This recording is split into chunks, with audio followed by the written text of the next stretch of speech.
বিসমিল্লাহির রহমানির রহিম। আসসালামু আলাইকুম প্রিয় ভিউয়ার্স, আপনারা সবাই কেমন আছেন? আমি আলহামদুলিল্লাহ আল্লাহর রহমতে অনেক ভালো আছি। আশা করছি আপনারাও অনেক ভালো আছেন। আজ আমি পাউরুটি দিয়ে খুবই মজাদার একটা নাস্তা তৈরি করে দেখাবো আপনাদেরকে। আশা করছি আপনাদের কাছে এই নাস্তার রেসিপিটা খুবই ভালো লাগবে। ভালো লাগলে প্লিজ আমার চ্যানেলটা সাবস্ক্রাইব করে আমার পাশে থাকবেন, লাইক কমেন্টস করতে কিন্তু ভুলবেন না। সো এখানে আমি 2টা ডিম নিয়ে নিয়েছি আর নিয়ে নিয়েছি কাজু বাদাম। বাদামগুলোকে আমি কুচি কুচি করে কেটে নিব।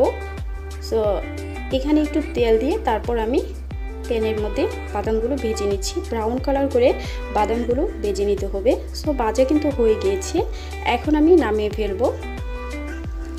নামিয়ে এ পর্যায়ে আমি 2টা ডিমের মধ্যে পরিমাণ অনুযায়ী চিনি আর ভাজা বাদামগুলো দিয়ে খুব ভালো করে ডিমটা ফেটিয়ে নেব।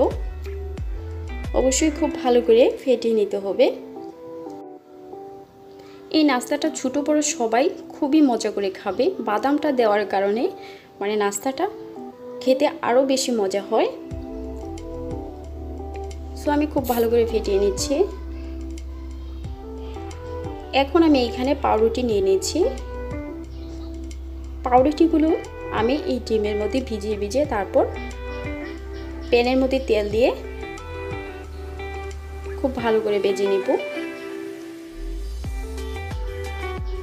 এখন আমি উপর দিয়ে যে বাদামগুলো আছে বাদামগুলো উপর দিয়ে খুব ভালো করে এইভাবে দিয়ে দিব। আপনারা এই নাস্তাটা একবার হলেও বাসায় ট্রাই করে খেয়ে দেখবেন, খুবই মজা হয়।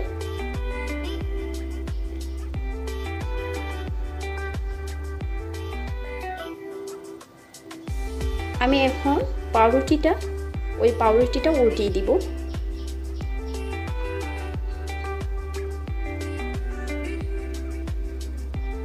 এখন এই পাশে আবার আমি বাদামগুলো লাগিয়ে নেব।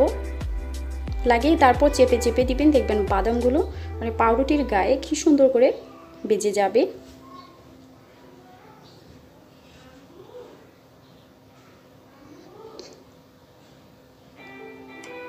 হালকা একটু ব্রাউন কালার করে বেজে নিলে পাউরুটিটা খেতে আরও বেশি স্বাদ হয়।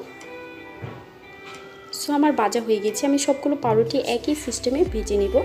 ভাজা প্রায় হয়ে গিয়েছে আমার সবগুলো পাউরুটি। দেখেন কত মজাদার একটা নাস্তা তৈরি হয়ে গিয়েছে। খুব সহজে এবং অল্প উপকরণ অল্প সময়ে কিন্তু এই নাস্তাটা তৈরি হয়ে গিয়েছে। আশা করছি আপনাদের কাছে আমার এই রেসিপিটা খুবই ভালো লেগেছে। ভালো লেগে থাকলে আমি আবারও বলছি আমার চ্যানেলটা সাবস্ক্রাইব করে পাশে থাকা বেল আইকনটা প্রেস করে দিবেন। লাইক কমেন্টস অ্যান্ড শেয়ার করতে কিন্তু ভুলবেন না। আর আমার ফেসবুক পেজটা অবশ্যই ফলো করবেন। দেখা হবে নতুন কোনো ভিডিও নিয়ে। সে পর্যন্ত আপনারা সবাই অনেক ভালো থাকুন, সুস্থ থাকুন। আল্লাহ হাফিজ।